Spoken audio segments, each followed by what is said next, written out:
অনুশীলনী 3-1 1-এর 6 নম্বর অঙ্কটা সূত্রের সাহায্যে বর্গ নির্ণয় করতে হবে। এইখানে 3টি রাশি বিশিষ্ট সংখ্যা, 3 রাশি বিশিষ্ট সংখ্যার বর্গের আলাদা একটা সূত্র আছে।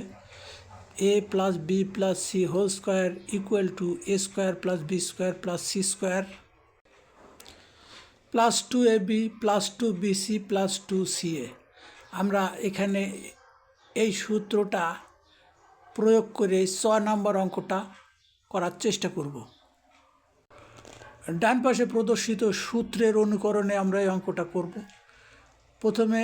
প্রথম রাশি হোল স্কোয়ার প্লাস দ্বিতীয় রাশি হোল স্কোয়ার প্লাস তৃতীয় রাশি হোল স্কোয়ার।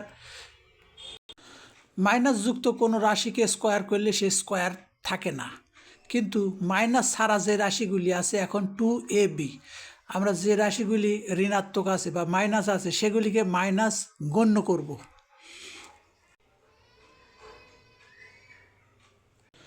এবার পরের লাইনে ax হোল স্কোয়ার ছিল, অর্থাৎ a স্কোয়ার এবং x স্কোয়ার আলাদা করে দেওয়া হলো।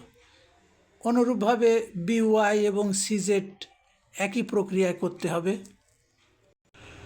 এবার আমরা চতুর্থ রাশিতে দেখব একটা মাইনাস আছে, সুতরাং মাইনাস একটা থাকলে মাইনাসই হবে, দুইটা থাকলে প্লাস হবে। এবার পঞ্চম রাশিতে দুইটা মাইনাস আছে, সুতরাং দুইটা মাইনাসে প্লাস হয়ে যায়, এই জন্য পঞ্চম রাশিটা ধনাত্মক হবে। এবার ষষ্ঠ রাশি আমরা দেখতে পাচ্ছি একটা মাইনাস আছে বা একটা ঋণাত্মক আছে, সুতরাং গোটা রাশিটাই ঋণাত্মক হবে। তাহলে এভাবে আমরা 3 রাশি বিশিষ্ট সংখ্যার বর্গ নির্ণয় করতে পারি a + b + c হোল স্কোয়ারের সূত্র ব্যবহার করে।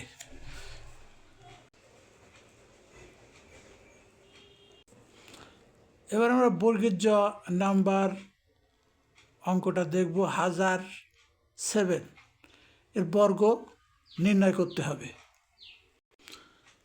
একটি সংখ্যাকে আমরা ভেঙে 2টি সংখ্যায় পরিণত করব। এরপর a + b হোল স্কোয়ারের সূত্র ব্যবহার করতে হবে। এবার a + b হোল স্কোয়ারের সূত্রে আমরা তো জানি প্রথমটা স্কোয়ার, অর্থাৎ a square + 2ab + b square.